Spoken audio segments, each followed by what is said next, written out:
Hey everyone, it's Nathan from the Sports Forecasters podcast. I hope you enjoy this episode. It's quite lengthy, but it's a recording of our live episode from the NFL draft. Nick and I broke down the draft and all the picks, and we announced who won the NFL Draft Challenge. So we hope you enjoy this episode, and we hope you enjoy the draft, and we wish you and your favorite team the best of luck. So Trevor Lawrence, I believe this first season is going to be a lot of growing pains. He'll have early success, just like many rookies do, before teams get the film on him of what the new schemes are and system, because he's coming into a new system with Jacksonville, having Urban Meyer never coaching in the pros. I just think early on, first 4, maybe 5 games, he'll have a very good stat line, ones that rival rookies of the past, and I think teams will start getting a hold of his patterns, and teams like the Titans and Colts, who really grind it out, will really test his resolve for this season. So for this season, I see it being a tale of two halves, and then towards the end, he starts to show his promise again as he starts to figure out the NFL. What do you think, Nathan? Yeah, I think obviously it's really tough for any number one overall quarterback because you know you're going to a team that needs a lot of help and has a lot of holes. And it's not just at the quarterback position. It's probably at several positions on both sides of the ball and potentially even higher up the chain with coaching and everything. So you just, there's a lot of new things coming into Jacksonville. You got the new coach. You got obviously a new quarterback. They're resetting. And what I see you've seen some college coaches come from the college to the NFL and succeeded. I think Pete Carroll is an example. After he went to USC and came back, and he really gave credit to his time in college and getting to know the players and drafting well because of that, and building his team from that. So I don't know. I think Urban Meyer could have success. He's had success everywhere he's gone, so it's not like you can't assume he won't have success there. So I see Trevor Lawrence being like a Peyton Manning.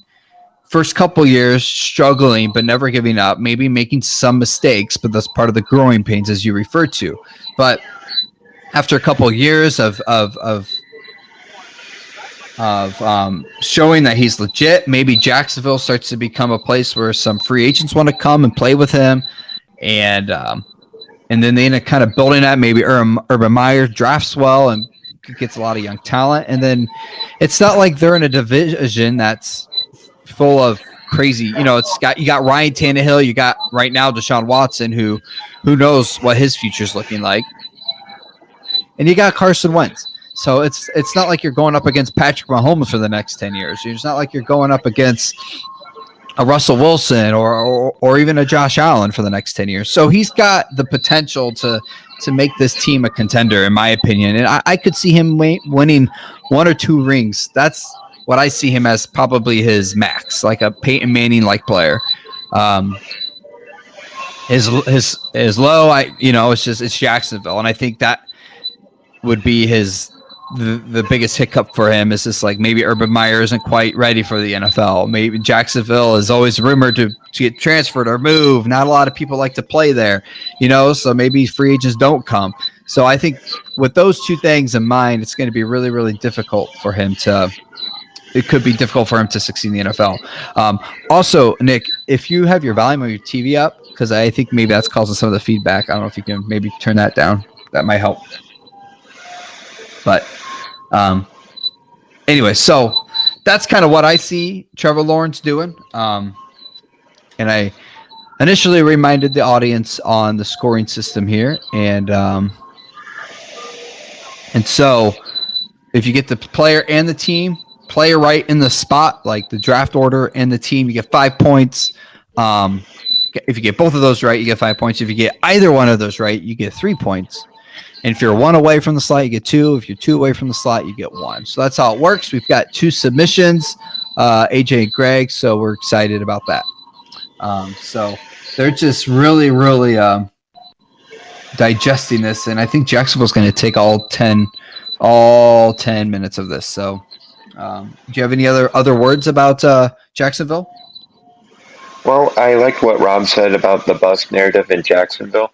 I do believe that for Trevor to find that Super Bowl success level success you're talking about, it's either going to be a change in the coach or a change in this team scenery for him, for Trevor himself, moving on to another team to find that. So I don't think Urban is going to be that gentleman that takes him to the promised land. Urban just hasn't had that history of sticking it out to have the complete development or stick it out through the process when there's lows. So I think one of the two things budge, whether Trevor being the franchise guy, I would see Jacksonville putting all the chips at him if things start to go south and moving on to a coach that would produce that NFL level success for Trevor. But that's why Urban's trying it to see if NFL is meant for him. Yeah, and I think the college coaches coming to the NFL have the best chance now, because I think that gap between how the college game and the NFL game's played is getting smaller. 5 years ago, I felt like that gap was pretty large. It's even 5 years ago, it's just having a running quarterback seemed to be very unpopular and didn't seem to be successful. But now these athletic quarterbacks are starting to have more success in these past, I would say, 5 to 7 years. So that kind of translates to the college style football. So I feel like getting these really good college coaches into the NFL, I think is maybe now's the time to do that, just simply because I feel like that gap of how the college games played and the professional games played is much as the gap is much smaller. And so I think they'll transition well. And that's why I think it kind of started with Pete Carroll when he got hired 2012. So, I mean, that's 9 years ago now. It doesn't seem like that long ago, but just with getting Russell Wilson and just applying that style and more of that athletic quarterback position, I think that will allow him to really flourish in this draft, or will flourish in the NFL, and then specifically in this draft where they can get a lot of players to kind of fit that system. Yeah, and regardless of when the announcement's made for Trevor Lawrence to be drafted, it's automatic that he's going to be the day one starter, just like quarterbacks that have been drafted number one overall, generally speaking, will become that day one starter as soon as they walk through those doors.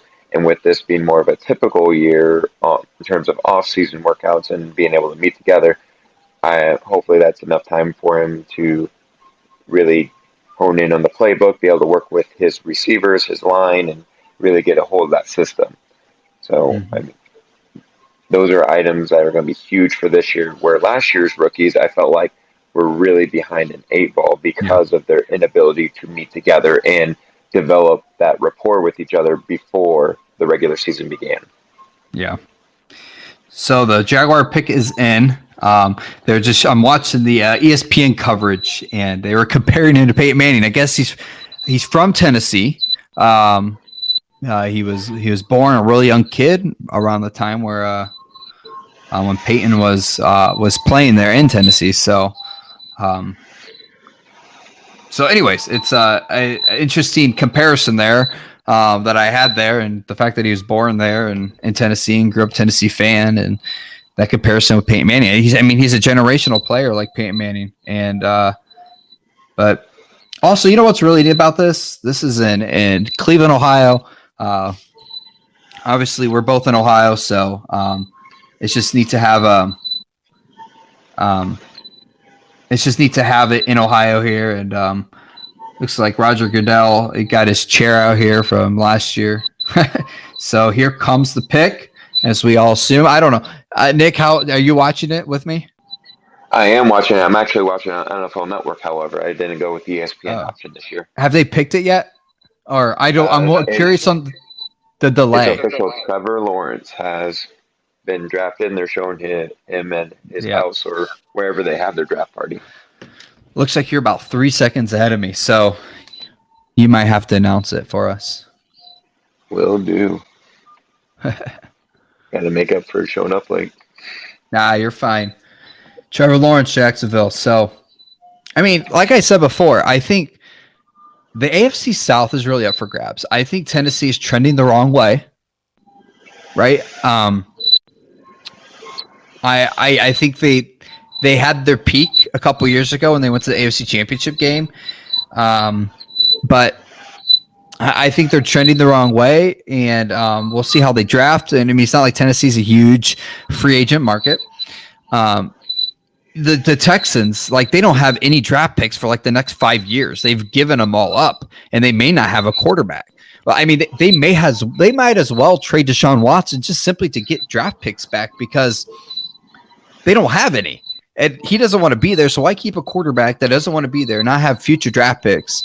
So trade him away, pending his all the accusations he's going through, and just start fresh. You might as well start fresh and not have to wait 3-4 years so you get draft picks to start fresh. Start now. So, anyways, those are my thoughts on that. And then you got who's the other team I'm thinking of? Oh, the Colts. Obviously a very good team. They made the playoffs last year, but I guess it all comes down to, is Carson Wentz the guy? And if he's not the guy and he's a flop, this could be Jacksonville's window to jump in here and maybe make some noise. I think the Colts ultimately win the division next year, but Jaguars could easily get that wild card potentially. So, anyways, let's move on. Jets are on the clock. So, anyways, everyone got 5 points. Yay! Surprise, surprise. Let's jump to the Jets. Presumably Zach Wilson. I guess my comparison is Josh Allen. I think it's just a strong arm, a small college guy with a strong arm. Just looks amazing when he throws the ball. I think he gets a little bit too aggressive, where he kind of makes some silly mistakes, just like Josh Allen did, especially did it in college and early in his career. But are you going to be able to tolerate that? As a coach and as a coach and be patient with it. The Buffalo Bills were patient with it, and kind of like helped them through that process. So if the Jets are patient with him and don't expect success right away, I think he could be a Josh Allen type quarterback who obviously is a top 5 quarterback in this league. What do you think Zach Wilson can do, and who's your comparison? Well, first I wanted just to address something that Rob has in the chat here. I do believe that if Deshaun is convicted, that his contract does get voided, or they don't owe him that year's salary. It'll be up to the Texans what to do with his right. I don't know the ins and outs of that for sure, so don't quote me on that, but I'm pretty sure they hold his rights for as long as they want to, but they don't have to pay if everything comes out on the wrong side for him. In terms of Zach Wilson, it's going to be an interesting scenario. NFL Network showed this screen up of all their first round picks the last several years from 2012 to current, or to when Sam Darnold was drafted. And every single player that was drafted first from them from 12 to Darnold has either been traded or has moved on. So that doesn't bode well for a franchise always getting these top end picks and establishing a good franchise.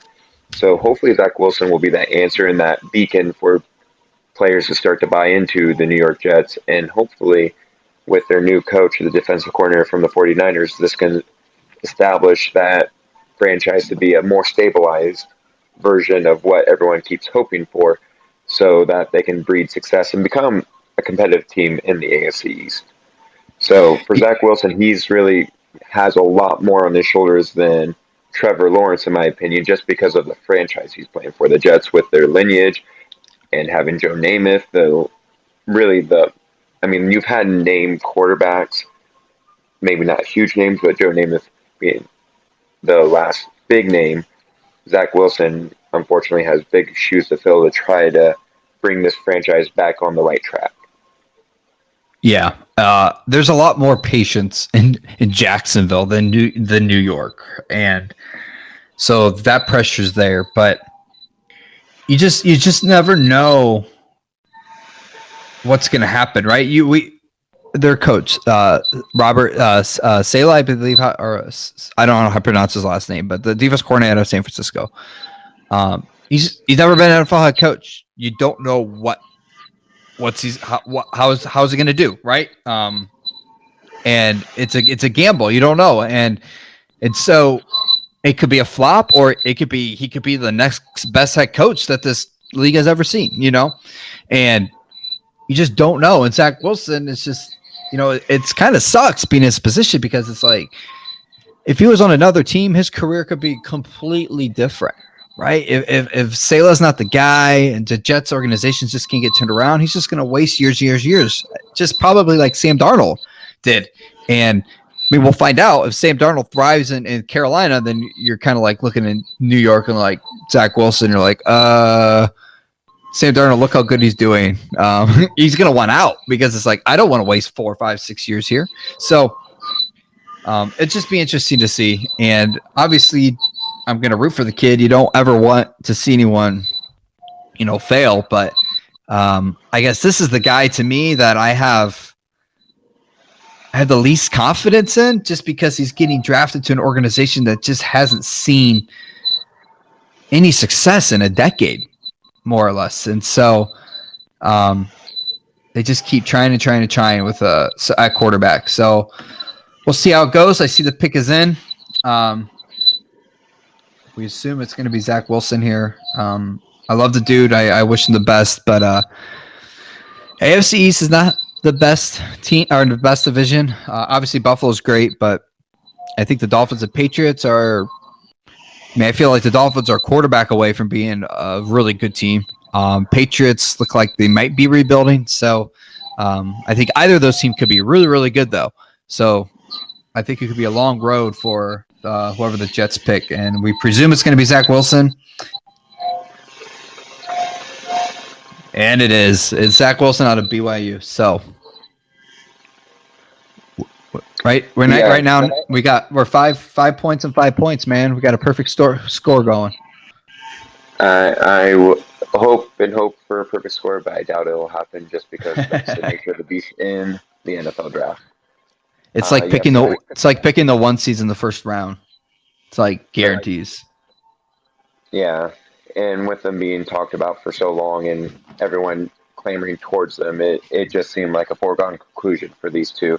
That's where it'd been nice if they didn't try to be so theatrical and in the first minute just announce who you're going to get. We already know who it's going to be. Just move on and let's go. Mm-hmm. Yeah. But then the nice thing for Zach Wilson is he does not have Adam Gase as his head coach anymore. Yeah. And great point. And that's something why. So for your listeners out there, I'm a Dolphins fan, and I was so high on Ryan Tannehill. Everyone kind of like, oh, that guy's a flop. But watching the games, I'm like, this guy's really good. It's just the coaching. And guess who he had as a coach during his peak years in Miami? Adam Gase, right? Adam Gase is not a head coach, and clearly every quarterback that goes through Adam Gase is just not fit for him. And so and then obviously Ryan Tannehill goes to Tennessee and goes to the AFC Championship, beats out Marcus Mariota, who was the second overall pick. He goes to the AFC Championship. So it's obviously Ryan Tannehill talent was there. He's a great quarterback. He's kind of like a Josh Allen type quarterback. So yeah, I hope Wilson goes great. I hope Sam Darnold does great in Carolina. That they hopefully got the right coach there. So, but let's jump to San Francisco. I think the draft starts now. What do you think? I think this is probably the first one where we're not 100% sure who San Francisco is going to pick. So, who did you ultimately pick here, Nick?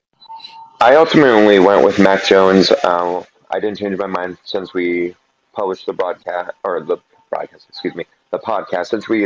Since we published the podcast, I didn't deviate from Mac Jones simply because it's hard to figure out what Shanahan and the franchise wants to do. Lots of rumblings where they were high on him, not so much on Fields towards the end, and then towards the end there was a surge for Lance, and then there's the Aaron Rodgers news. So it's a very mixed bag, and like you said, this is really where the draft begins. This is where the guessing begins. It's like where a team's going to go, and depending on what San Francisco does, really affects the rest of the draft. Who moves up, who waits, where everyone goes, and what they just ultimately decide to do. So that's what makes, honestly, this pick the most interesting of the draft. This really changes a lot of things. Um, After the podcast going into today, I changed not a whole lot of my picks. I try to stick with the majority of them, but there's quite a few that start shuffling around because if things fall a certain way, and with Denver getting Teddy Bridgewater, it just changes the whole dynamic of the draft by one simple move. Because whoever's high on the quarterbacks that are left, Trey Lance, Justin Fields, or Mac Jones, it's anyone's guess who will move up next because of how they have them rated. Ultimately, I stuck with Mac Jones. Who did you stick with, Nathan? Yeah, Mac Jones. I just see here in the comments from Kyle Shanahan when he asked, "Is Jimmy Garoppolo going to be your starter first week?" And his reply was, "I don't even know who's going to be alive on that Sunday." It's like way to dodge the question. Jimmy G is done. They're going to trade him either tonight, or after this draft. There's no doubt in my mind. So you're going to pick the most NFL ready quarterback. To me, the most NFL ready quarterback is Mac Jones. Simply because he came out of Alabama, and the last two quarterbacks came out of Alabama are starting in the NFL for our two respective teams. And so I feel like that's where he's going to go here. And plus, Kyle Shanahan, Matt Ryan went to a Super Bowl. Jimmy Garoppolo went to a Super Bowl. Trey Lance doesn't fit that style. Justin Fields doesn't fit that style. Mac Jones is literally a younger version of Matt Ryan and Jimmy Garoppolo. Pocket quarterbacks, system quarterbacks. They're not going to really improv out on the field. They read well. They can read defensive well. And that's what I see that doing. Kyle Shanahan wants the reins. He doesn't want to give the reins to the quarterback. Trey Lance and Justin Fields, I don't know if that's going to be a good fit for them, for him. And I feel like that chemistry won't be there. So I feel like he goes with Mac Jones just because it's going to fit his style the best. So with that all being said, I do think that's what's going to be like. Now, how's Mac Jones going to do? Well, I think he has the potential to be a Matt Ryan. He's my comparison. But he's just, I know the last two Alabama quarterbacks that could come out are starting in the NFL, but we really don't know how long they're going to last. Like Jalen Hurts just kind of did well at the end of the season just simply because he had nothing to lose. Tua in Miami was kind of off and on, and Ryan Fitzpatrick had to jump in and save his butt a couple times. So just when you have the luxury of having two wideouts that are probably going to get picked in the top 10, top 12 on this draft, it's a play for Nick Saban in Alabama. You're obviously going to look very, very good in college. So, yeah, you're passing to wide receivers that have 5 to 10 yards separation, downfield.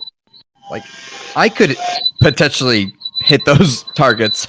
So he doesn't have to be superbly accurate. And then he's not the quickest guy, right? They're just showing a highlight here, trying to escape the pocket, and he doesn't move very well. So, but either to Matt Ryan or Jimmy Garoppolo, they got to Super Bowls with Kyle Shanahan. So, anyways, that's just my guess. That's where I see him going. I think if anyone's going to flop in this quarterback class, it's this guy right here. It's going to be Mac Jones.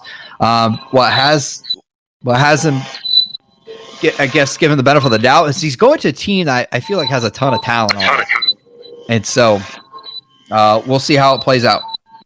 Anyways, the pick is in. Any last words before they announce it? It can't be understated that for this quarterback to be drafted, they're going into a good system, a good situation, a stable situation. Yes, a lot of injury concerns came in this last season, but plenty of weapons. You have George Kittle, you have Raheem Morstead, and just a plethora of running backs. Wide receiver may be a little questionable, but I feel like there's always people to be have throughout the free agency and trades and everything like that, or just to be drafted in general. So I think if Mac Jones was to be drafted to a team, this would be his best situation to be in, just because of the establishment and because he's the kind of quarterback Shanahan wants, a guy that will just follow what he's told to do, or that's what the narrative appears to be. So we'll see what's going on here in just a few moments. Like you said, the pick's in, so I'll be interested to see if what we have thought the last week what holds true, or did we get the smoke screen? Yeah. You said trade. They trade a lot to get this pick, so I don't know if they're going to trade for a wide receiver, but they could get one later in the second, third, fourth round. A lot of good receivers come out in later rounds, so that's always an option. Anyways, Rogers at the podium. Let's see who we got. Announce if you know. Trey Lance. Oh, No, they did. they went with Trey Lance. Oh man, good, good for Trade them. Lance. So now this Uh, proposed. so let's talk about Trey Lance. So is he going to start right away? Is Jimmy G going to stay? What are your thoughts? In the ideal situation, if Garoppolo is healthy, because he did have the ankle injury, I would assume he's healed at this point. Personally, as a franchise, going through those things, it's always nice to have that veteran quarterback there to play so the rookie can learn, especially someone like Trey Lance, who will unfortunately have that chip on his shoulder for not playing in a Power Five conference. I think it's always a benefit to have, if the veteran's willing to stay around, have them play the first few games, and you get a few preseasons in and get some spot time here and there. I mean, ultimately, you move on from Jimmy Garoppolo. Maybe not necessarily this season you unload him, but in the next offseason you unload him, or maybe a trade deadline move until Trey shows mastery of the system. Obviously, a lot of athleticism. He's a guy that had a lot of rumblings towards the end, so big move. So it'll be interesting to see where our projected third pick goes now at this point, because Mm-hmm. So yeah, do you know what this reminds me of? So Trey Lance is he's a Patrick Mahomes type level. I feel like I'm not saying he's going to be that talented, but I feel like that's my comparison is Patrick Mahomes, big arm. He's built like him. He can scramble, but not. I want to say he's the most athletic quarterback. And he's not as quick and elusive as I would say Justin Fields, but he's just got a huge arm, and he's elusive enough and athletic enough. But I don't know if he's quite ready. So what I feel this situation is Kansas City a few years ago when they had Alex Smith and they moved up to get Patrick Mahomes. But Patrick Mahomes sat on the bench for a year, and then they traded Alex Smith, and then Patrick Mahomes came in and basically dominated ever since. So the fact that I feel like Trey Lance is kind of a Patrick Mahomes type player, and I feel like San Francisco might be in a situation that Kansas City was in a few years ago, it kind of makes sense. It obviously worked for Kansas City. Why can't it work for San Francisco? What are your thoughts on that? I I I like the comparison to Patrick Mahomes. NFL Network actually gave him a comparison to Steve McNair, which I think is ultimately a better comparison right now, early in his career, just because Patrick Mahomes is so red hot in everyone's eyes in terms of ability and what he can do. So I like the Steve McNair comparison right now, early in his career, because I feel like to rely more on those legs at first. If he gets early action, hopefully they can get him settled down so he can have a longer career and have more of a Russell Wilson type maneuverability and scrambling ability. But ultimately, I think he'll rely on his athleticism. He won't have the patience for early on. But we'll see what happens. It's hard to evaluate someone you don't see a lot of just because of how the television rights go and what games they play on TV. So we never saw a lot of in-game action. We just see a lot of highlight reels and maybe old games that were there. And like Rob said, it made sense for them to go with Trey Lance or Justin Fields. I thought those would be the quarterbacks that should have went, but just the hype behind Mac Jones and just Kyle Shanahan, how he's such a system type coach. Just Mac Jones seemed to be that fit for that kind of mold of what we saw Shanahan as a coach. So maybe this is turning the page to a new era, just like you were alluding to with Andy Reid. He went from Alex Smith kind of keeping everything to his system to going to Patrick Mahomes, where everything has an initial system to it, but allows room for improvisation. Yeah. You're completely right. And I don't, you just don't know much about Trey Lance. And there's no combine, no nothing. He didn't hardly play this year. All we have is like really one full season of him. And it's a gamble for a 49ers team that has a lot of talent. And it could work, but I don't know. I was sold on Mac Jones going to the 49ers. But you know what? We're not always perfect here. But speaking of perfect, our two contestants, 3 for 3. Oh, geez. Impressive. Yeah, we're already getting beat. We got catching up to do. But so we'll see how this goes. So quarterbacks 1, 2, and 3. Third time in draft history. So it's just interesting. So this is another thing. You look at successful quarterbacks in this league. To me, it's like, obviously, if it's a generational player, they're going to be good. But you either find that quarterback in later rounds. Like look at the quarterbacks now. Russell Wilson, 3rd round. Tom Brady, 6th round. Or you find these quarterbacks that don't really go to these really amazing powerhouse football schools. Patrick Mahomes went to Texas Tech. I mean, yeah, they had a flashy offense, but they were a sub 500 team. Even like a Dan Marino. I mean, I even go back for the Dan Marino and Pitt. You know, it's just like Pitt's not like a staple. You know, a staple college football program, right? Like what Ohio State quarterback has been amazing in the NFL? What Alabama quarterback has been amazing in the NFL? What besides Tom Brady? He's the exception, but he's the exception because he wasn't drafted high. He was drafted 6th round. Like no one expected him to be good. So outside of him, what Michigan quarterback has been exceptional? You know, it's like Steve Young, BYU, right? Cal. What's up? I said Aaron Rodgers, Cal. Aaron Rodgers. That's the other one I was thinking of. That was in the league. Aaron Rodgers, Cal. Like there's 4 other Pac-12 teams, 5 other Pac-12 teams like USC, Oregon, Washington, right? That are above Cal, right? So these quarterbacks, they're like, you either get them at a big school like Russell Wilson that are late in rounds that everyone overlooked and Tom Brady in Michigan, or they're so like Trey Lance coming out of North Dakota State might be like a Carson Wentz. And the Falcons picks coming in here, but then that's why that's better. They went with Kyle Pitts. Kyle Pitts. Okay. That's a generational player there. This is probably the highest a tight end's ever been drafted. I mean, it's got to be. I don't know if you have those stats on you, Nick. I'm sorry. Stats for what? Oh, the highest a tight end's been drafted. I don't, but I can do some quick research for us here. I'm gonna take the guess that a tight end's never been drafted in top 4, unless it was like the 1950s. But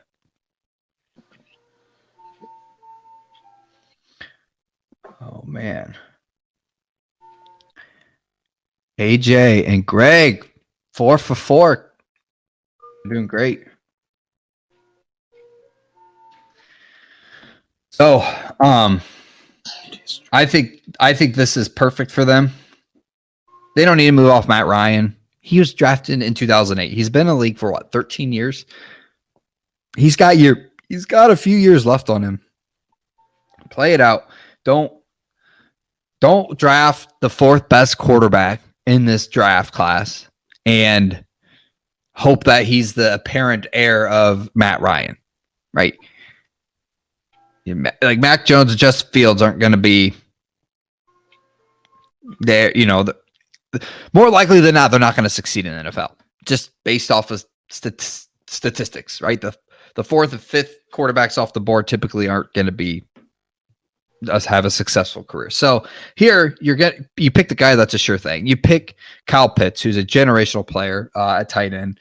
Obviously, everyone is leaning towards more tight end style offense anyways. You got Julio Jones, you got Calvin Ridley. You get another tight end in there. Arthur Smith, their new coach. ran a lot of 2 to 3 tight end sets when he was an offensive coordinator. So it seemed like a right fit there. This was one of those picks where I was like, yeah, I feel real good about this. But anyways, I wanted to. What's your question? No question. I was just going to piggyback off your question that you had. Yeah. In terms of tight ends being drafted over the last 20 years, I didn't go too much farther than that. Over the last 20 years, only 2 tight ends were drafted close to what Pitts was, and that's with the 6th pick of the draft. You had Kellen Winslow Jr. and Vernon Davis, who were drafted the 6th pick of the draft. So Kyle Pitts is the highest pick in at least the last 21 drafts. Yeah.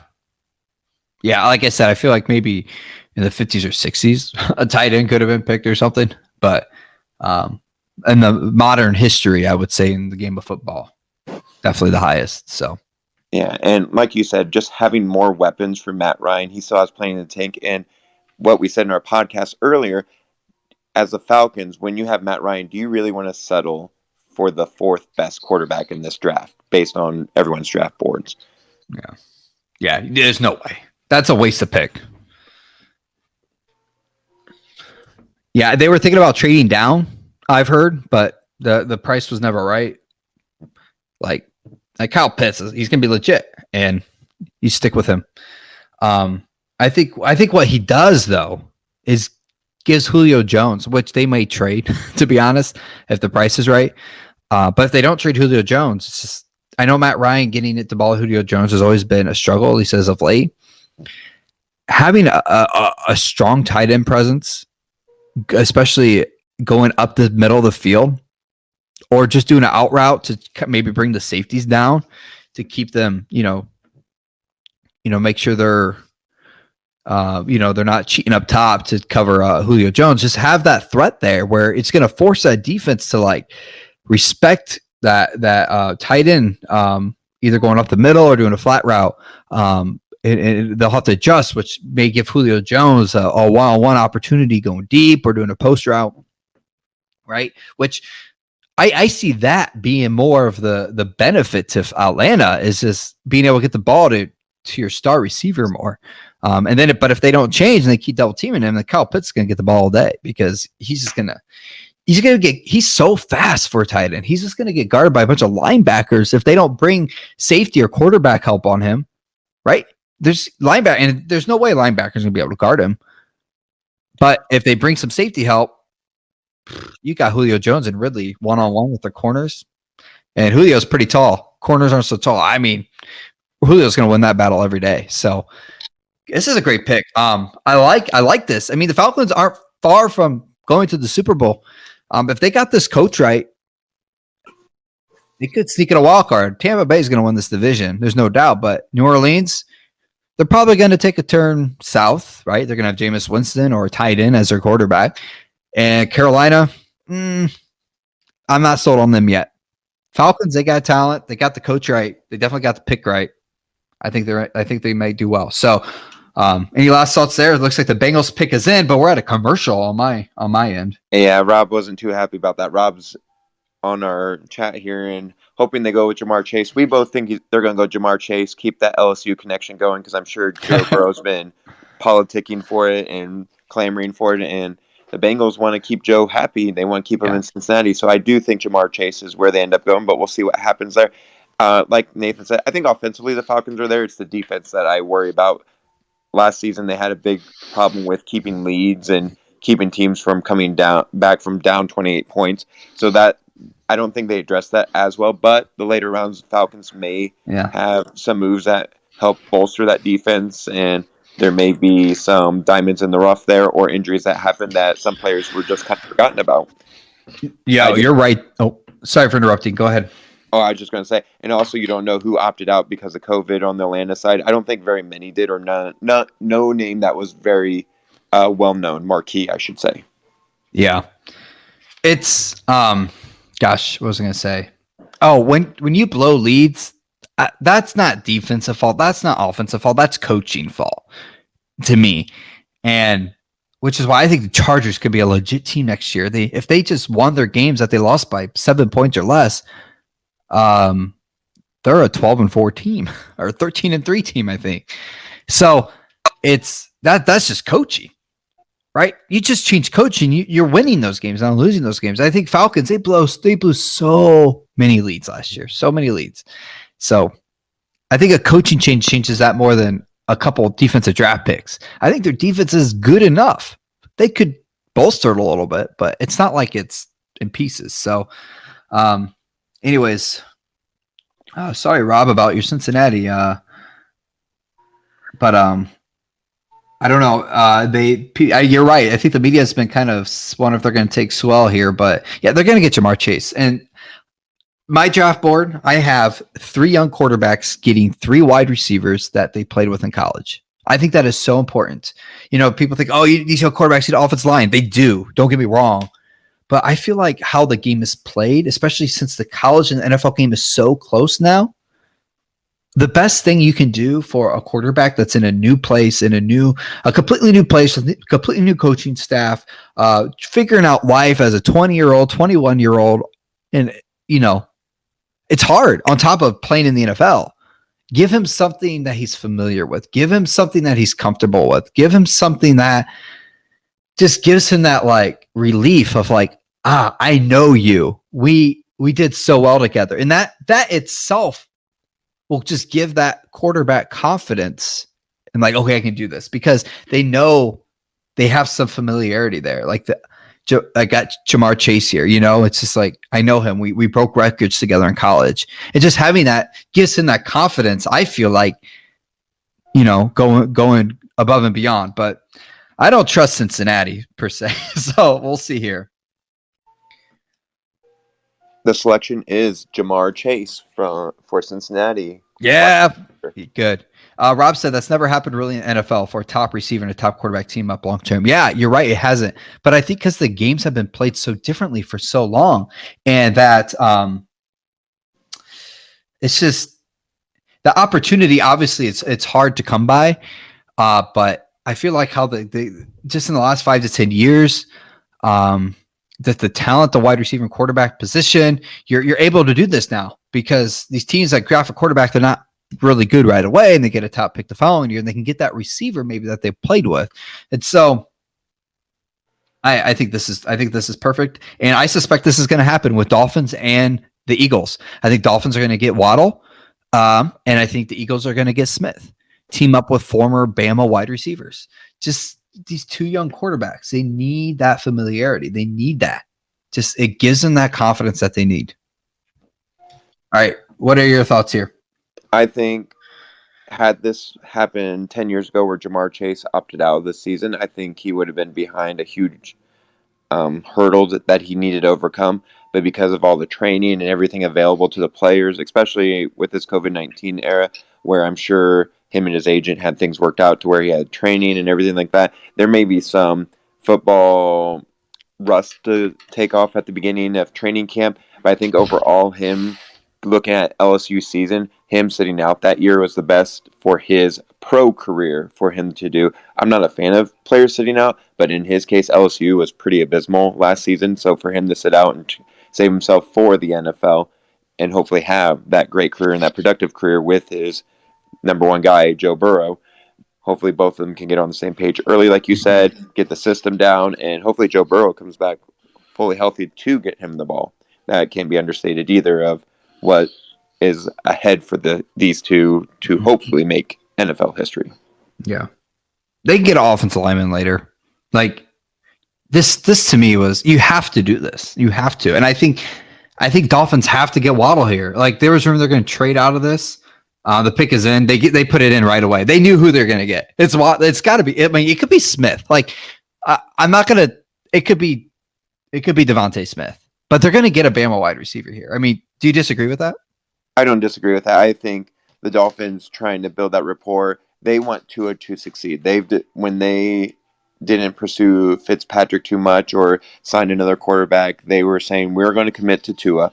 So how do you commit to Tua? You get him that wide receiver because players are more connected now than ever before with social media accounts and recruitment trips and everything of those sorts.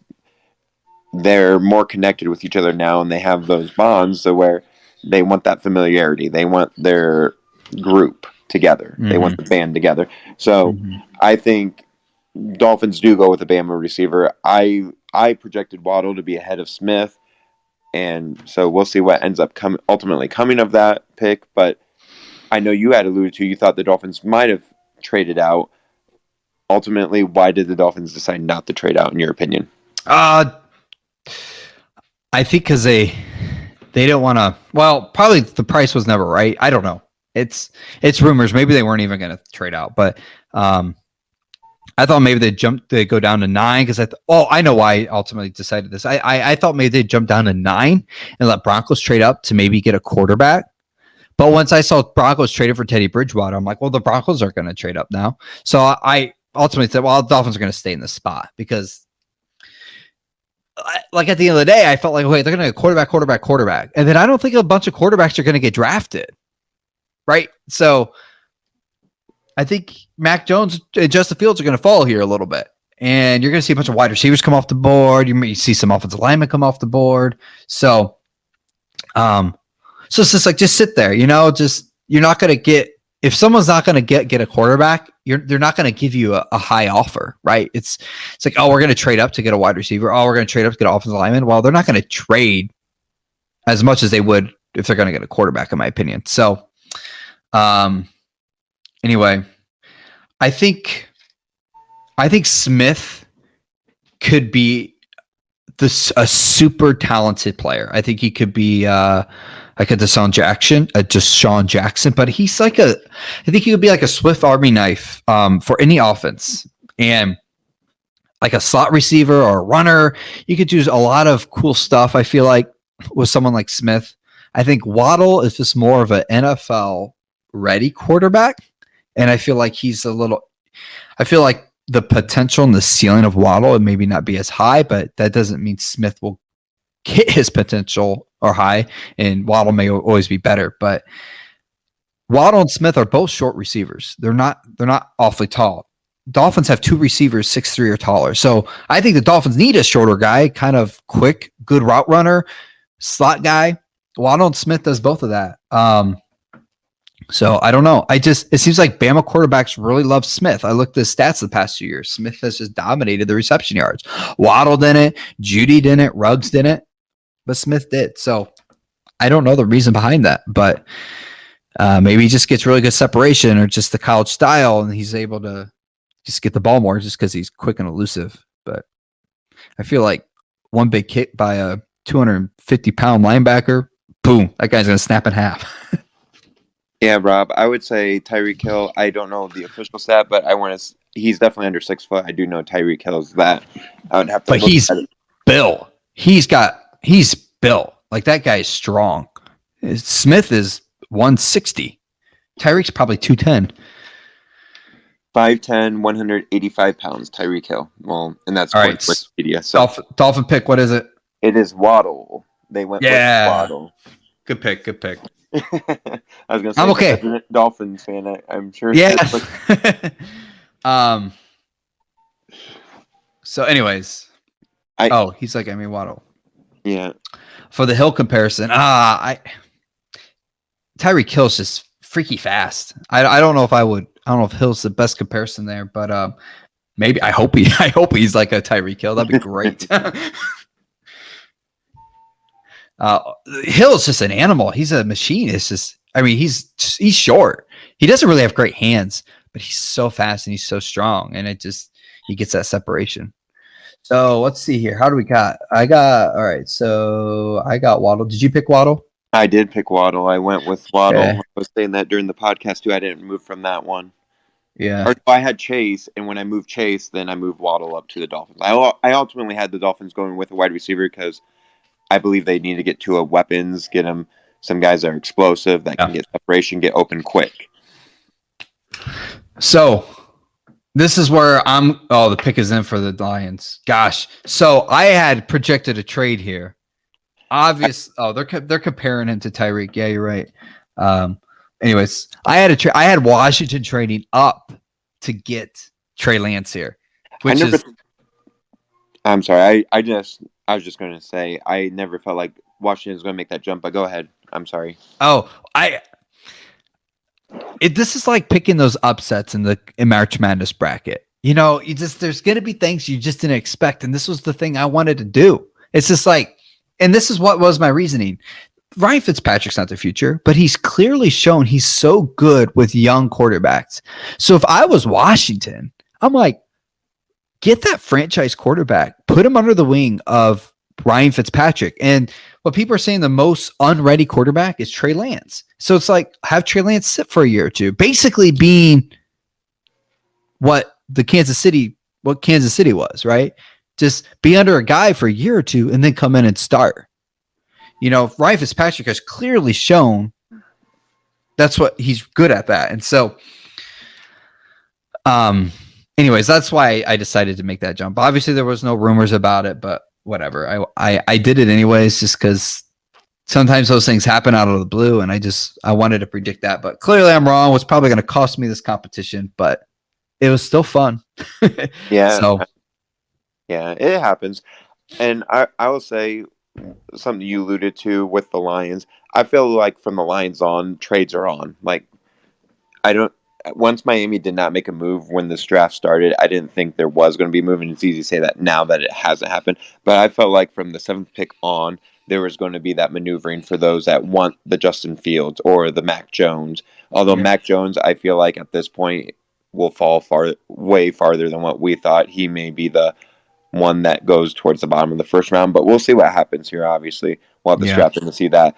But this is the point in the game where I feel like whoever's going to go for that Justin Fields is going to start looking to make those calls, make those moves, see how far they need to move up to make that happen. And Lions are clearly rebuilding. I mean, they've been rebuilding forever, but now they're clearly rebuilding. I'm Matt Stafford. And when you rebuild, you just want to accumulate draft picks, in my opinion. It doesn't matter where. You just want to get as many draft picks as possible because they're not all going to pan out. So if you only have 5, 6, or 7, 1 or 2 will pan out. But if you have 10, 4 or 5 will pan out, right? So to me, it's just like you're rebuilding. It's like Lions just trade down. You don't even know if the 7th pick's going to even pan out. Trade down, get like 3 more picks, 4 more picks. And then at least 1 or 2 of those are going to pan out. So that's kind of also I was thinking why I feel like the Lions would trade down because of that, because they're rebuilding. I feel like the Broncos aren't rebuilding. Like they just need a quarterback, which they could go after Aaron Rodgers now. Who knows, right? I feel like Panthers are on Sam Darnold, and they're not going to trade down just because I feel like Sam Darnold could be that guy, and they just need a really an offensive lineman. I think their defense is somewhat decent. So. Anyways, I was watching some of Jalen Waddle's highlights. He's a really good route runner. So I mean, we have Devontae Parker, who I think is a stud. And then Paxton Williams, who was out almost the entire year. He's 6'5". Devontae Parker's 6'3". Paxton Williams 6'5". Jalen Waddle, who played with Tua in Alabama, is like 5'11". I mean, this is crazy. I think this is really good for Miami. I mean, there's Tua, like you have everything you need. It's up to you at this point. Yeah, and for the Bengals in terms of getting an edge or an offensive tackle, I hope for the Bengals they start building an offensive line because the big thing is, yes, you have Jamar Chase now and Joe Burrow, 2 great offensive weapons, but you need to give Burrow time to get that ball to Jamar Chase. And for the Lions, with them rebuilding, starting over, this new regime, where are they going to go with it? I said Sewell is who they end up going with because I just feel like this start the whole process, get it all going because you're stuck with Jared Goff for now. You're not going to be able to release him too quick without giving up a bunch of money, which for the Lions, I don't think you want to put yourself in position to have a bunch of dead cap. You want to try to work your way through those bad contracts or those contracts that you're not completely married to and work your way to having that position to get the next guy. And so I look for them to get Sewell in this position. I didn't have them trading out. I had them staying put to get the top offensive lineman in this draft, or many project to be the top offensive lineman of this draft. So I hope it's Sewell. That way they can start building those foundational pieces because being where we are in Ohio, we real quick, Detroit Lions fans I'm sorry. I could Go see ahead. them getting a quarterback. I just wanted to say it before they picked it. I could see them getting a quarterback here. And they go with Sewell. Do they? All right. Yep, they went with Sewell. Oh my gosh, Greg and AJ. I don't know. You guys need to get on like a. I mean, literally. I mean, you've only missed one. This is Yeah, crazy. I'm gonna miss this one. I feel like I went over risky on this. Top 5 or 6. I think is like you basically know it. I had Sewell going next, so I get 2 points at least. Yay! Yeah. But All Greg and AJ. Well, I think now is where the draft. The draft started at 49ers, but like Panthers Broncos quarterback, no quarterback. Panthers Broncos.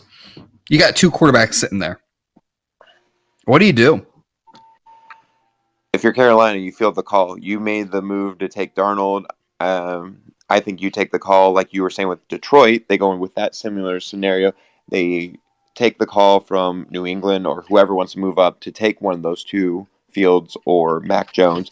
Take that call, get some extra picks, maybe a bonus second round, or I don't know how the logistics will work out or what you'll get. But I think that's the time for Carolina to start rebuilding because they weren't too far off with Teddy Bridgewater. I know they've lost a few of those their receiving core. They kept DJ Moore, but they lost Curtis Samuel and Robbie Anderson. I believe is still on the roster, but you have Christian McCaffrey returning. So I think build that roster up. Don't.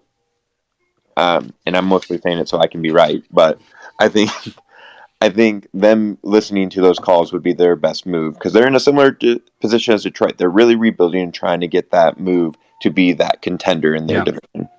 And you want to rebuild, you start with the offensive line. That's where you start. I don't think Panthers get a quarterback here. I really don't. I don't think so either. I think they either trade or they go for our offensive line, like you said. But since Mac Jones is still on the board, I think Broncos pick up Mac Jones now at number 9.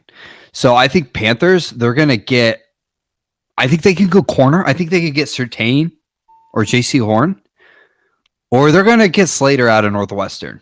That's who I think they're going to get now.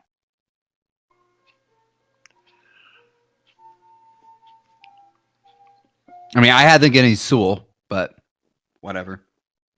Well, you're still good in that regard because you had him only going 1 pick after what he actually went. So in the contest rules, you're still good. Yeah, still good. I think, oh gosh. I think they go with Horn or Slater. You got Horn.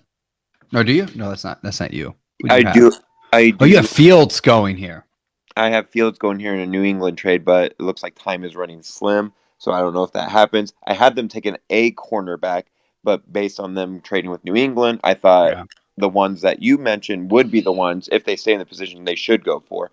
If they drop back like I was saying, then I said Greg Newsome is probably the one that's left for them to go after for a defensive back. But if they stay where they're at, yes, Horn and Surtain, would be the ones to go for. Absolutely. So, what they do here. I misspoken before. I had AJ had one of our competitors. He had Patriots trading up to 7 against Justin Fields. So he didn't get any points there. And he has Chargers trading up at number 8 to get JC Horn. That's very interesting. So hey, I think Horn could very possibly go here, and he would get 3 points just for picking him in the right position, but the wrong team. But my guess is Slater. And that's what I originally had, and then I started trying to play the whole trade game. And once I had them trade down, then Slater is off the board at that point. So that's what I said on our podcast. But when you start changing your mind and looking at things, sometimes you're messing with the wrong thing. But if I didn't, then the first 7 picks wouldn't have ended up how they did for me. So it is what it is. Their pick is in, so it does not appear there's a trade unless they want Roger Goodell to go up there and say, hey, we have a trade going on. Exactly. Oh, man. It's good stuff. Oh, Rob, you have Saints moving up to take Fields. So I heard Saints are going to move up, but I heard they're moving up for a cornerback, not a quarterback, cornerback. That was the rumor I was hearing as well, and that would make sense with them. They want to try to have Jameis and Taysom. They want to give them the vote of confidence, air quotes, since they're both competing for it. But who knows? I mean, maybe Rob has better insider knowledge than what we hear, just hearsay. I think Jameis Winston could be Yeah. a solid quarterback. I think he wasn't fit to turn around a losing franchise in Tampa Bay, but I think he could be a good quarterback in a very solid franchise with weapons like New Orleans. And I think, go ahead. Oh, I was just going to say, I argue in that Buccaneers playoff loss that he had the best throw of the game for the Saints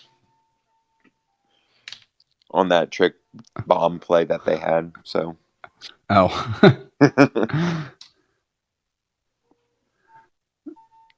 have the Saints moving to take fields. Total guess. The personal anguish of 10 years of Oh, you know what? You could be a Cleveland Browns fan, Rob. So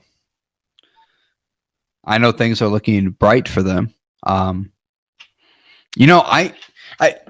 I sit here. I guess let's talk about why not. Why not talk about this right now as we're waiting, because we're running out of things to talk about. Oh, the pig is coming in. We'll talk about it after this.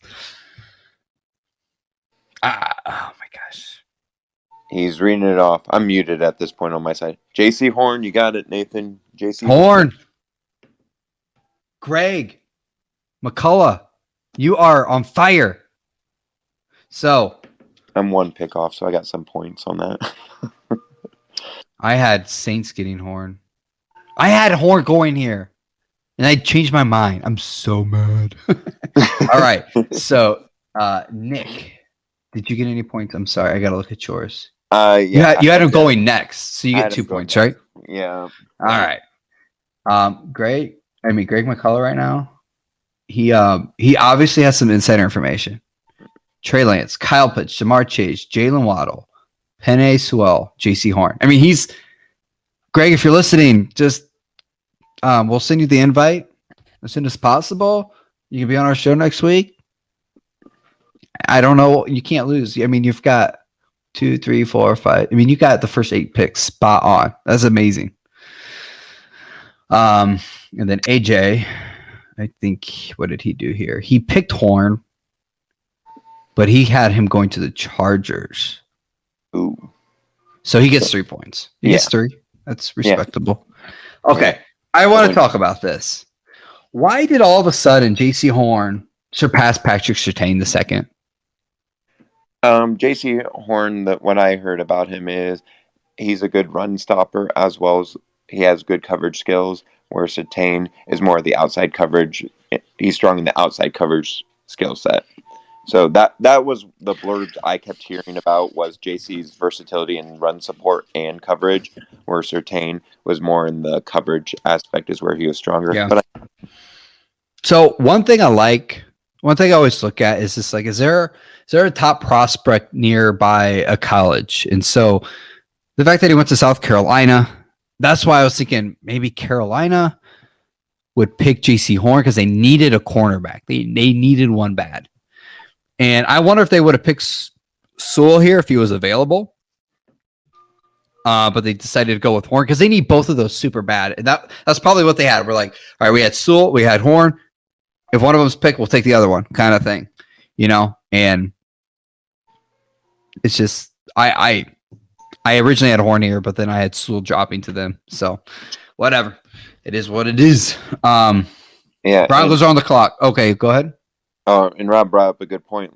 Surtain was more of a man-to-man, especially with the Alabama defense. I'm sure they left their corners, not on an island per se, but like they just trusted their coverage because of their stud athletes they seem to get every year. While Horn, he's suggesting is more of the zone guy, which if that's the case, that makes sense for Carolina to have a zone type guy. They don't have any defensive studs on their side anymore.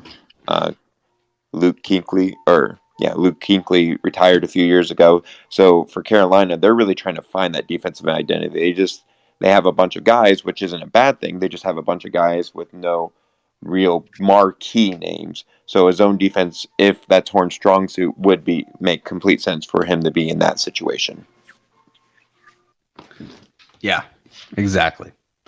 The Broncos. All right, so I have the Broncos getting that Micah Parsons on Penn State linebacker, who's highly thought of. But with Mac Jones on the board, I think they go Mac Jones. Which, you know what? Oh, AJ has Broncos getting Mac Jones. Let's see what Greg has, because he's, he already seems to know everything. Greg has the Broncos getting Devontae Smith. I don't know if I agree with that, but you know what? I can't disagree with the guy that's perfect. So I'm with AJ here. I think they go Mac Jones. He's on the board. I told you this before.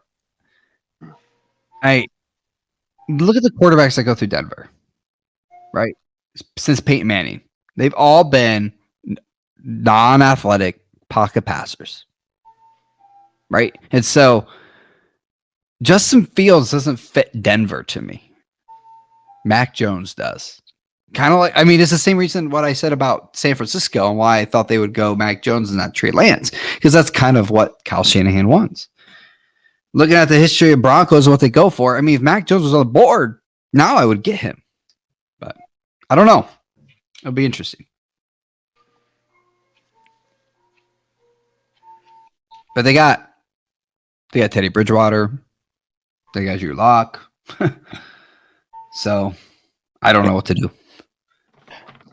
Absolutely, Rob. I agree with that. A lot of teams, especially when you get in the later rounds, I feel like it's going to be more about your fit of the team more so than the player. So a lot of times you can just fall in love with a player as a fan, but that's why the GMs and coaches are paid infinitely more than what we are in terms of that they go by their scheme more so, and that's what gives some of these players a higher value than what we perceive that player as, just based on player versus player, as opposed to how well do they fit in the scheme, how familiar are they with that scheme. So that's a big thing, especially with these teams trying to get those one or two pieces. I feel like when you get to those teams that made the playoffs and made deep runs in the playoffs, that's where they might go with best available player over their scheme in some instances. Like we talked about in our podcast with Tampa Bay, I feel like they're going to go with, something that's a need, but best available player will take precedence over that. Mm-hmm. They showed both Mac and Justin. They're not on their phone ready to get picked. It's funny, but maybe they will get Devontae Smith. Who knows? But what was I gonna say? I feel like what really hurts Justin Fields right now is a Ohio State quarterback that started before him, that dropped and then ended up being a flop. Dwayne Haskins. He didn't even finish his rookie contract before he got cut, so that's never a good sign. That's never a good sign. I mean, it's the same system. I mean, even though Urban was there, it was Ryan Day as offensive coordinator. And Urban Meyer claims that Dwayne Haskins was the greatest quarterback prospect he ever had in college. Now, I thought he was going to flop. You got the best offensive line, you got the best wide receivers. He really was that accurate in my opinion. And he telegraphed everything. He just stared down receivers. It was exhausting to watch. But anyways, I just feel like that doesn't help Justin Fields, because people saw Dwayne Haskins be like, oh, do we want to draft another Ohio State quarterback high? It's not like Ohio State, creates a bunch of NFL-ready quarterbacks.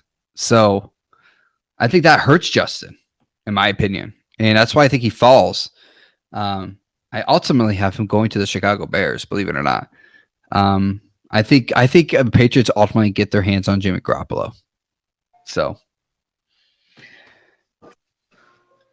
the pick is in.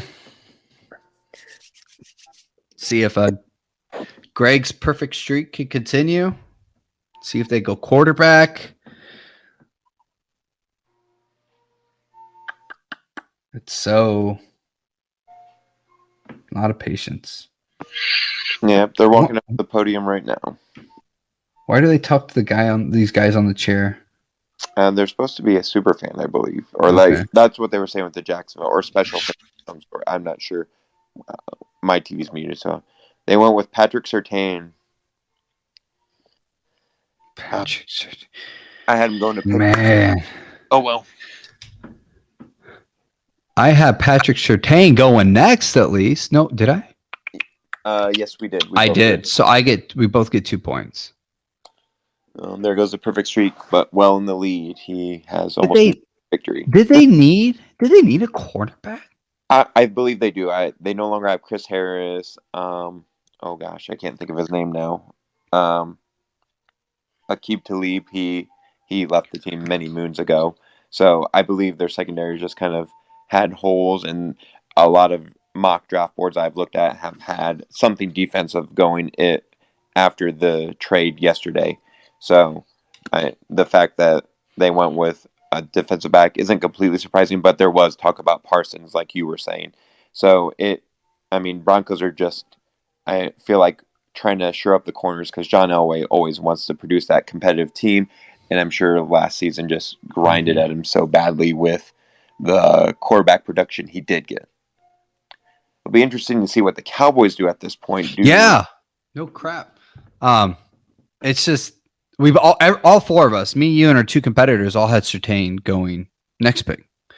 There's no way they go wide receiver. They're loaded there. They have to go defense, right?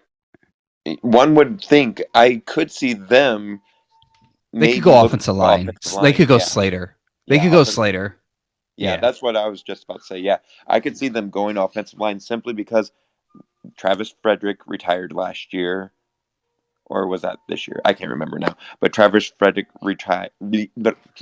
Frederick retired, and then your oh gosh, who's their offensive tackle? He's always hurt. I can't think of his name right off the top of my head right now. I know who they're going with. Micah Parsons, Penn State linebacker. Sean Lee retired. Sean Lee was a Penn State linebacker. It's got to be Micah Parsons. He's kind of. It's got to be, right? I mean, they need defense. I think more than the second best offensive tackle. I'm hoping not, because I was hoping the Eagles would take him, but we'll see what happens. Hey, you got to let your bias leave you when you do this, man. I can, except when it's a division rival, then I can hold on to it just a smidge. But yeah, ultimately I think Dallas does go with defense, or should. If they don't, it should be an offensive line. I had Micah Parsons going to Denver, Patrick Surtain going to the Cowboys. I'm convinced those are swapped now. So I'm convinced. I've convinced myself. I don't think they go Slater. I don't. Maybe. They could. They could.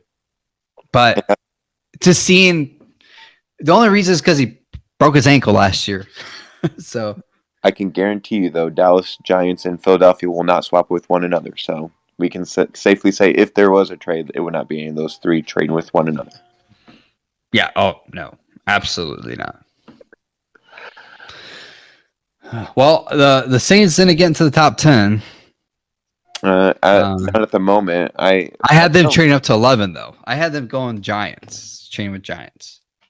But with Horn and Surtain off the board, I mean, they could go Farley, but he's got injury problems. Right. I had him dropping because of that back surgery. As a football team, the last thing you want your player coming in with is like major back issues, having to have surgery on it and stuff. I know injuries happen all the time, ACLs, MCLs, and whatnot, but back is, an essential part. And if you're already getting surgery on it and you haven't taken a hit as a pro or made a tackle as a pro, it will make teams leery, and they don't want to. Mm-hmm. A trade. Dallas did trade. I would now, because I bet they were after Patrick Surtain. But they trade with Philadelphia. The one thing I said that wasn't going to happen. Oh, the sports forecasters are not forecasting very well. We're looking in South America, folks. Sorry about that. Okay, what do the Eagles do? Do they get Smith? Me personally, I think they fear Cowboy. Yeah, okay. They get Farley? They get an edge? Maybe they feared Giants would get Smith, so they jumped above them. I bet they go Smith. Hopefully, yeah. I wonder if they did get worried because the big thing was everyone was saying the Giants were going to go Smith, so maybe that's what they do. They get that wide receiver combo like you were talking about before. Yeah, and I mean, I think Cowboys were like, I bet their eyes are on Surtain. Their eyes are on Horn or Surtain, and they're both off the board. And so they're like, listen, Eagles want offense, Giants want offense. Let's just trade down 2, get an extra pick or 2, and get the same guy that's left on the board instead of overdraft him by a couple picks. I'm probably completely wrong in that assessment, but you know what? It's fun to. So the Eagles gave up their 3rd-round pick to move up 2 spots, which, as many holes as the Eagles had, I don't know if that was the best move. But if this is the guy they're sold on that they really feel is going to be that needle mover for them, then you make that move. Like Rob said, I agree with what Rob's analysis was. They knew Giants were going to go with, or they felt like Giants were going to go with the same player they wanted. Yeah. So they made the move to get ahead of them, which, if that's the case, everyone that I was kind of looking at and hearing from were thinking they were going to go Devontae Smith. So that would lead me to believe the Eagles are going to do that. Yeah. And I mean, he's a Deshaun Jackson type player. Deshaun had a really good career in Philly. That's my comparison. So, I think this is where they're ultimately going to go, because why would you trade up 2 spots? Obviously, you got your guy in mind, and you feared that the 2 in front of you were going to pick him, right? So, Eagles usually around the 3rd rounds when they get a linebacker or a guard or something like that ends up getting playing time, because we can never stay healthy with those positions. So that's why I kind of not covet the 3rd-round pick, but it's usually one that ends up being a producer before the end of the season due to injury concerns more so than talent. So I think Micah Parsons, they're showing him now on TV.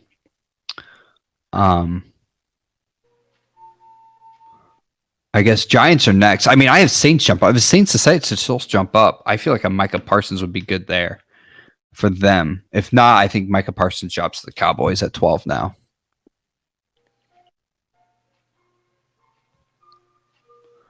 Yeah. Oh, man. It's definitely going to be interesting to see if the Saints make a move. Patriots are being very Patriots-like, even though we were thinking they might. No, they're not trading up. No, I thought they might early on, but at this point, they're not going to. They're going to stay put.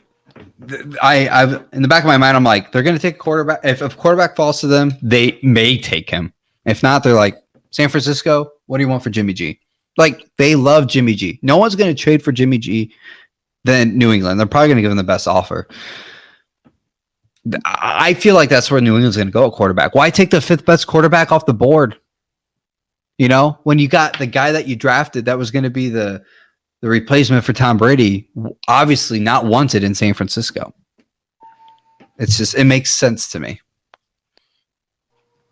Yeah, Rob, this draft class, there wasn't an edge rusher I was super high on. Kwity Paye from Michigan was the one I have the highest going, and I don't have him going until Miami's 2nd first-round pick.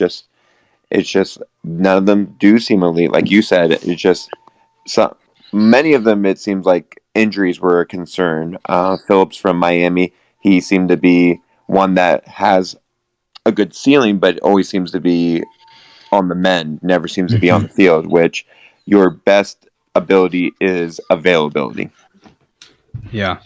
And I think another reason for this is maybe it's not as talented, but the reason they're not as high, I feel like this draft class is so quarterback heavy, so wide receiver heavy, and so cornerback heavy. I mean, we have 2 cornerbacks in the top 10. I don't know the last time that's happened. A bunch of quarterbacks that we've had receivers. They got a tight end up there, so it's just a very offensive heavy. And then you got the cornerback. So I think that's why another reason why the edge rushers are dropping a bit. Anyway, so the pick is in. It's got to be Devontae Smith. It's got to be. Oh boy, let's see what it is. He's saying it, and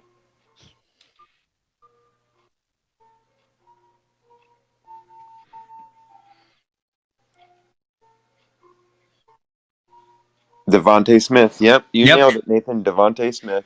I got the team right. I didn't think they could trade up for him, but it's there. So, what was that? The 11th pick? That was the 10th pick of the draft. 10th pick. So Devontae Smith. So 10th. All right. So Greg gets 2, right? Because we just one pick away. What did AJ have him anywhere? I don't have that one pulled up. I just have yours and mine pulled up right now. So. Yeah, I'm looking up. Just in case you're listening, I'm just letting them know. He had him at 11. That was pick 10, right? So 2. I got 3 since I picked the Eagles. And Nick, you had him going to the Giants? Yep, so I got 2 as well. 2 as well. I got the squeezed out 3 points there. Yeah, I also think about this. You look at a player and be like, this is kind of weird, but like, what uniform do they look best in? It's like Devontae Smith in an Eagles uniform. It's fit for me. It fit for me. Who are they comparing him to? Calvin Ridley? No, Deshaun Jackson. Come on.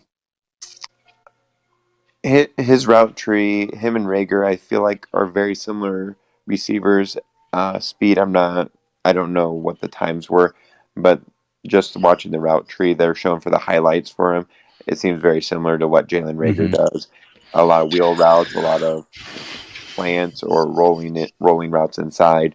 So we'll see how it works out, and that might be the wide receivers we've always clamored for. I know Jalen had a rough start with the shoulder injury last season and didn't get out until about midway through the year, and by then the Wentz debacle was going on at that point. Yeah. I still think we sold on him a little too soon, but obviously there's things going on behind the scenes more so than we'll ever be privy to, which is fine. I mean, yeah. I was going to say, so I guess if there's anything I could take away from this and feel good is... the Bears trade up now, so the Giants lost their guy. And Justin Fields. They're getting Justin Fields. I know it. I called this one. If they get Justin Fields, baby, booyah. I'll feel good. You know what? That's what really sucks because I only get 3 points for that. But just nailing the team with the player, I feel like I should have changed the scoring.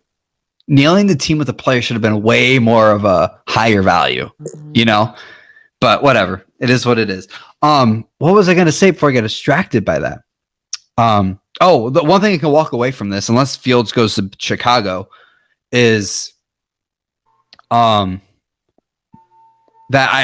the one thing I got right was how these young quarterbacks got paired up with their former wide receivers at their colleges. So Smith, Waddle, and Chase to the respective quarterbacks. And I think because the game is so much more like the college game now, I feel like that's a very smart move for those teams. And they obviously probably talk to their quarterbacks, be like, yeah, please, bring these wide receivers in for me. This is my comfort zone. I need that. So I just feel good about myself about that. So anyways, I mean, Chicago's going quarterback here, right? They have to. I would imagine. I couldn't see why they would move up that many spots to go anything but that position. I mean, they were down pretty far, and they're thinking, you know what? Maybe they're looking. I had Saints jumping up to the Giants, but they're probably thinking in the back of their mind, if we got a couple quarterbacks off on the board after the top 10, maybe we can jump up there because we can offer something. Maybe they have one in mind. I think they go Fields. Do you think they go Field or Jones? Chicago system. It's Nagy's gone, so I'm not sure. They did go with Andy Dalton, but I always felt like Andy Dalton was that backup because they thought they were going to get Watson now Houston until everything started coming through the pipeline. So Oh, if they were going to go with Watson, I feel like Fields would be the person they do end up picking. Oh, Fields is it. They're all out of the living room. Do you see that? I'm not watching ESPN, so no, I didn't. Oh, they're all gone. They're celebrating somewhere. It's gotta be Fields. And they're coming back. Yeah, he just got off the phone. It's Fields. He just got off the phone.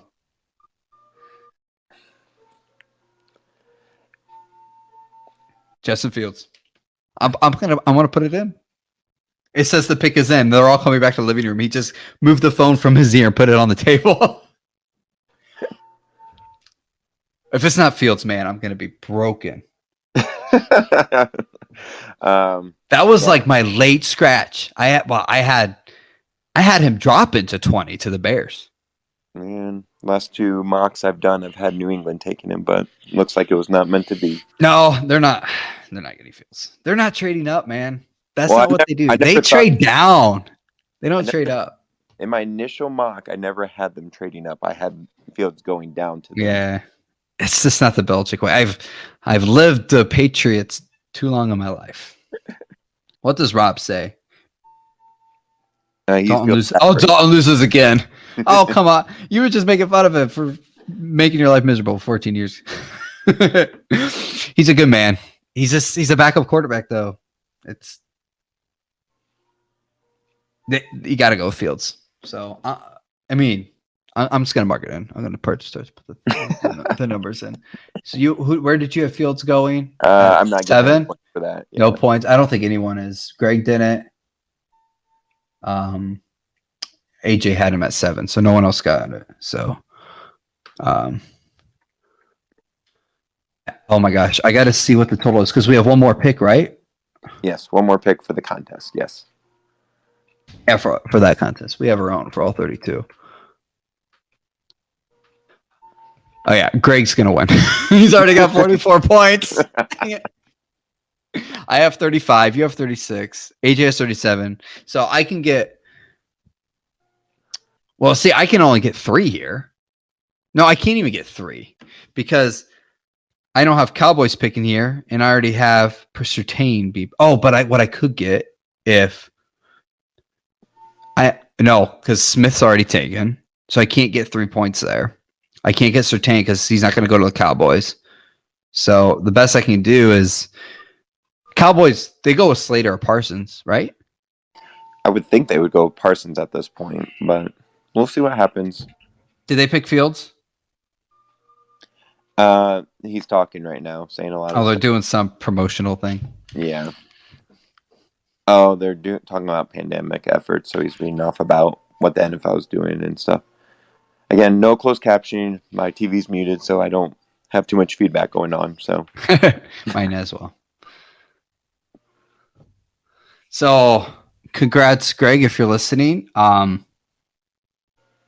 You get to join our show. We need to know how you perfectly guessed the first 8 picks.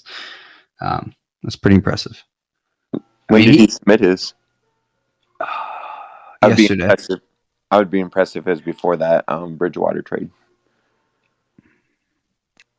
I don't know, actually. Bear selection. Carlos Nelson's reading it off. Justin Fields, you nailed it, Nathan. Yeah. I mean, it wasn't. Oh my gosh. It wasn't too dramatic, but I figured I might as well. No, dude, no one projected this. I feel good about this. No one projected Justin Fields going to Chicago. Nobody. Yeah. I'm going to lose this competition, but I won the draft. I'll tell you that right now. I'm excited about that. I'm not even a Justin Fields fan. I don't know if Justin Fields won this draft in the end. I don't know. Okay. The Bears Mac Jones. Okay. The fact that Mac Jones is left on the board, does he go to New England at 15? Yeah, I'm with Rob and you. I think Mac Jones does go to New England. They take it just based on best available player. If they don't go with him, I could see them trading down and letting someone else come up, like a Washington or something like that. But I don't know why Washington would really jump up those. Shoot. Yeah, Washington could get him too. I think it's Washington, New England at this point, right? It's got to be. Who knows though? Like maybe Saints jump up and grab him. I mean, that could be Yeah, that could. But yeah, Steelers. What about the Steelers? I don't think they don't. I don't think Ben is accepting of that. He's kind of like that old dog when you bring a puppy around that will bite its head off. Like I don't think that will be a good combination. Yeah. I hope maybe the Browns shouldn't move off Baker Mayfield. I, I mean, the Steelers just re-signed Mason Rudolph, so that tells you how much they're worried about making Ben happy. But yeah, I agree with Rob. I feel like the Bengals did do this to Dalton for quite a few years. I have a close friend that's a huge Bengals fan as well, and he always felt like Dalton was kind of ruined after that ACL injury, and they just didn't do a whole lot to build it back up to help him out, the kind of build to keep him in that starting position, being confident in what he had around him. But let's be honest. Did we think Dalton was going to be that? I mean, he went to 4 playoffs. Oh, right thumb, not ACL. My bad. Carson Palmer. That's what I was thinking of with the ACL. You're thinking Carson Palmer. I was thinking Carson Palmer. My bad. I think Andy Dalton exceeded my expectations in Cincinnati. Now, obviously, I'm not a Cincinnati fan, so I don't have like that fandom interfering with that. But I never was thought high of Andy Dalton in my life, and but the fact that he went to a good handful of playoffs, I thought he exceeded expectations. But it sucks that he didn't win any of them, of course. But that's just my opinion. I'm sure Rob probably disagrees. Yeah, my bad. I was thinking Carson Palmer. That's who I was thinking of when I was saying the ACL. We have a new someone new joined us. The only crazy lady entered the live studio. 5 playoffs, Rob. 5 playoffs in a row. I mean, listen. As a Dolphins fan, I don't think they've been to 5 playoffs in my entire 29 years on this earth. So it could be worse.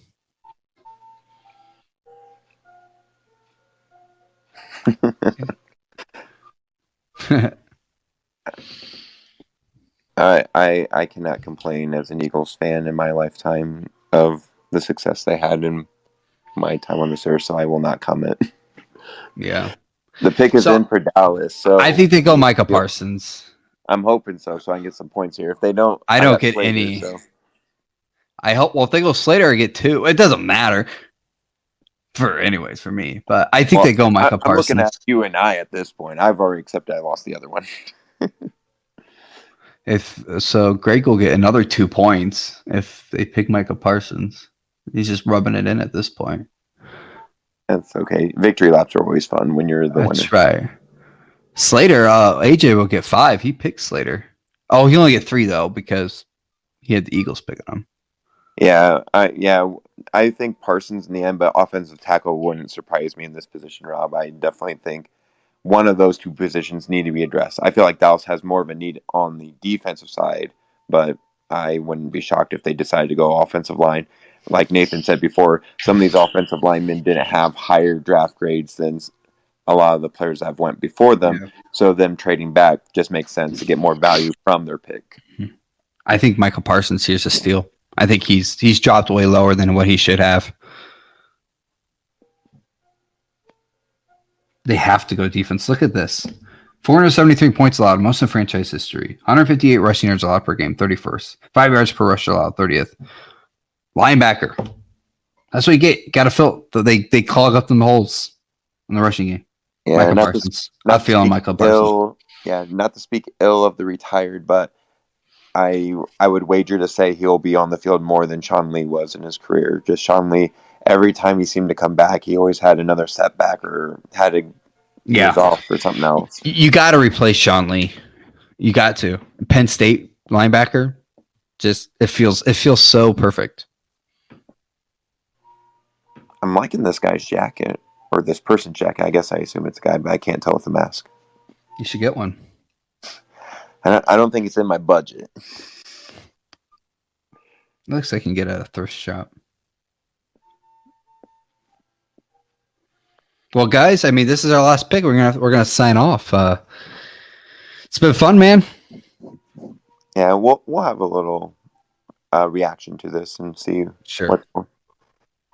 But Yeah. yeah, I Well, definitely little enjoyed reaction. it, and it's been one of the drafts in many years I've really been interested in and entrenched in. The last one I was really hyped up about was the Reggie Bush, Vince Young, Mario Williams draft. I was like super into that one, and When you make mock drafts, it's like filling out a bracket for college basketball. When you make something to predict it, you get so much more into it. So when we have a mock draft, it's like I'm 10 times more interested in it. So, all right, let me know when Michael Parsons gets picked. it's Micah Parsons. I think I was trying to read this up. Yep, Micah. Knew it.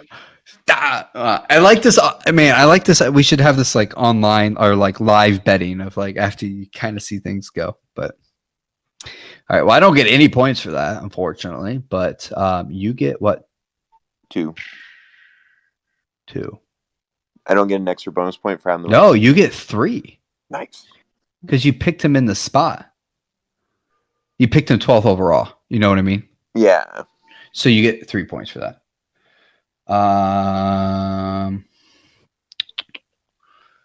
Let's see here. Parsons. I don't. AJ, did he have? AJ didn't have Parsons, so he doesn't get any points. Greg, he had Parsons going 11, so you get 2 points. Or does he get 1 point since it was 2 picks away? Who? Greg. Does he? Greg gets 2 points. It's 1 pick away. He had him at 11, didn't he? Oh, well, yeah. Okay, I got you. I can't see. And he got picked at 12. Yeah. So 0. Okay. So final scores. Last place, yours truly, 35 points. Third place, AJ, 37. And with that 3 points you passed AJ and got second, Nick. But Greg's your champ, getting the first 8 picks correct. Unbelievable. 4 last 5, and then the last 4 he didn't continue that streak, but still impressive. 46 points out of a possible 60. That's really good. So Greg, if you're listening, the invite's out. You can join our show and break down how you totally dominated this mock draft. I'll send you a note either way, so we can get that set up. But we're excited. I hope you can join us because we need a guest on our show. Yep. And thanks, Rob, for being a part of this. Yeah. Thanks, Rob. Thanks for wishing us luck there, and we're hoping for the best. We certainly love what we do here, and this is our first try as a doing it live. So this will be fun. But anyways, what are a couple takeaways before we wrap this up? Like we were saying leading into this, when we were convinced it was going to be Micah Parsons, the Cowboys are shoring up the middle of that line. Jalen he needs someone out there with him. He's very inconsistent. Hopefully Micah can get some help, get that linebacking core a little more sure, so they can hopefully address the secondary later in the draft. But the big thing is Dallas is starting to address those needs to make them, or just to make the NFC East a better contending playoff team. Hopefully, I mean, whether I want the Eagles to win the division, hopefully, but if someone's going to win the division, we need to be above 500. Yeah. Yes. I mean, Dolphins went 10-6 and missed the playoffs. So the fact that you're looking at 500, you're very lucky. I guess overall, it's just, I liked how these quarterbacks got matched up with the receivers in college. I love that strategy. So I'll be keeping an eye on those 3 teams, which is kind of funny because it's the 3 guys truly involved in this podcast. Rob, our that joined our chat here, and then obviously me being a Dolphins fan, you being an Eagles fan, and Rob being our Cincy fan, it's just kind of neat there. But I think that's gonna be successful for all 3 of those teams. And I like what Chicago did and got Justin Fields. They need to. I think they had their eyes on Watson, but with everything going on, that didn't work out. They had to do something because that GM and that coach, they're on the line now, right? Their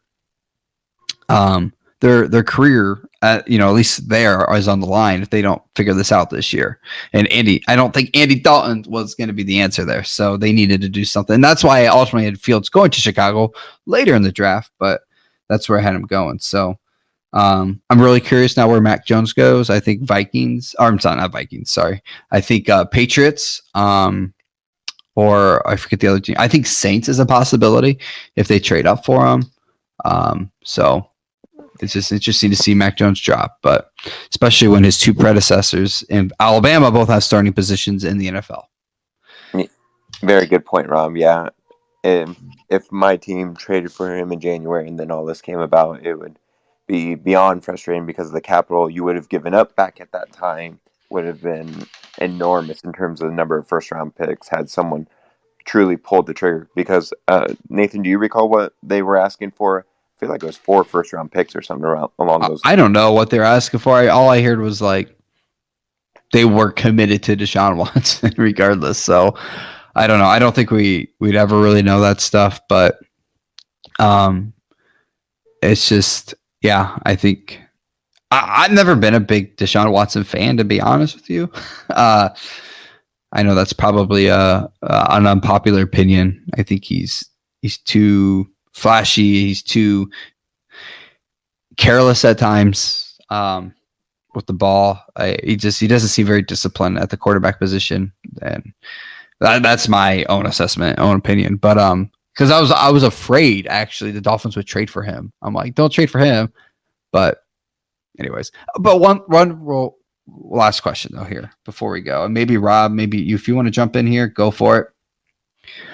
Where does Aaron Rodgers play next year? Ooh, that's a good one. That's a excellent question. Oh, jump in, Rob, if you want to. Oh, okay. He says Green Bay ? I don't know if you heard the news. Jeopardy. Yes, that's very true as well. So he came out public basically saying he's not playing in Green Bay next year. Now that doesn't mean he won't, but he's never really done this before. And so, but he could end up being in Green Bay or Jeopardy. I have my guess, but I have 2 scenarios. One's what my brain says, and one's what my heart says. I don't know, Nick. Do you have yours yet? I have, I guess you would say, a flyer. This is no basis, but I could see maybe rumblings were about San Francisco doing it, but obviously they're not going to since they drafted their guy. So my flyer, and this is just me, just kind of looking at it, seeing situations and stuff like that, not looking at contracts. Like, I don't know, maybe I'd have to know what Carr's contract situation is, but maybe Las Vegas. I mean, Gruden loves having those names, and that's a good team. But I don't think that's going to be the destination. I think he ends up still with Green Bay. I just think it's too much money to move, and it's just not going to happen. So, to me, I think there's 2 scenarios. My heart, I'll do my heart first because my brain is what I'm probably going to finalize with. My heart says Miami. This is why. He just won the MVP. He's got 3-4 years left. Dolphins have 5 first-round picks. Well, it's too late at this point because they already used one of them. But we have 5 first-round picks next 3 years. Why not trade all of that for Aaron Rodgers? And literally be a Super Bowl contender like that. You have a top 5 defense. You have weapons on the outside. You have 3 really good running backs that run a running back by committee. You have a great coach. You're just missing the quarterback. You have no idea if Tua is going to pan out. You have no idea if your top 5 first-round picks are going to pan out the next 3 years. But you know Aaron Rodgers is going to be good the next 2 years. You bring him on a team that's filled with talent. Do it. I think another possibility, before I get to my final one, is Denver. I think it's going to be similar to like Peyton Manning. Play 4 more years in Denver. That's a Super Bowl ready team, in my opinion. They've got talent. But here's where my ultimate decision is. I think there's going to be a 3-way trade between New England, between San Francisco, and Green Bay. Aaron Rodgers finds himself back in California playing for San Francisco. Jimmy Garoppolo finds himself playing in New England, and Green Bay, and we'll get a bunch of draft picks, and I don't know, maybe Cam Newton or someone, but I think that's where ultimately he's going to be in San Francisco, and Garoppolo will find his way back to New England. So that's where my final guess is going to be. So, anyways, I like Rob's suggestion of basically history repeating itself, where a Green Bay quarterback leaves the Green Bay franchise and joins the division rival, the Vikings. But he went to Jets first before he went to the Vikings. Yeah, but still. Yeah. Slater went to Chargers. I picked that one, right? Can we just keep going, man? I got 5 points. Dang it. I would have jumped in front of y'all. But anyways, finally, real quick. Well, we still have our own competition between each other. So, real quick. Super Bowl, way too early Super Bowl picks. Who's in the Super Bowl? You don't have to pick a winner. Just who's in the Super Bowl.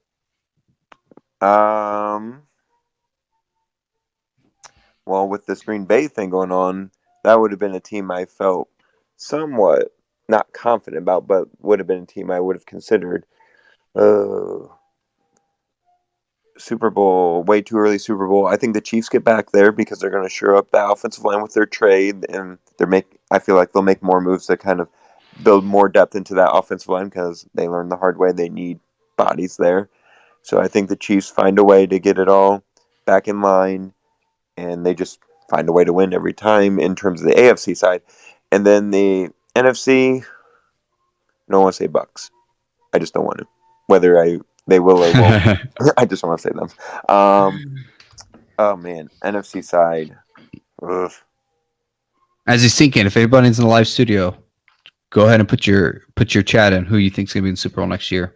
Yeah, the Bucks are stacked. I know. I'm just they returning all 22 starters. Yeah, I'm just being stubborn, honestly. I really do think it's them. I'm just really trying to find a compelling reason not to pick them. But yeah, it has to be. Yes, they're way better than before. They got hot at the end of the year. They didn't even have the preseason with Tom Brady. He just needed the first half of the season. And for his preseason, they got hot, and yeah. Yeah, you can't be more of a fan, Rob. Yeah, it's going to probably be Tampa Bay, and I feel like Kansas City has the strongest chance of returning as well.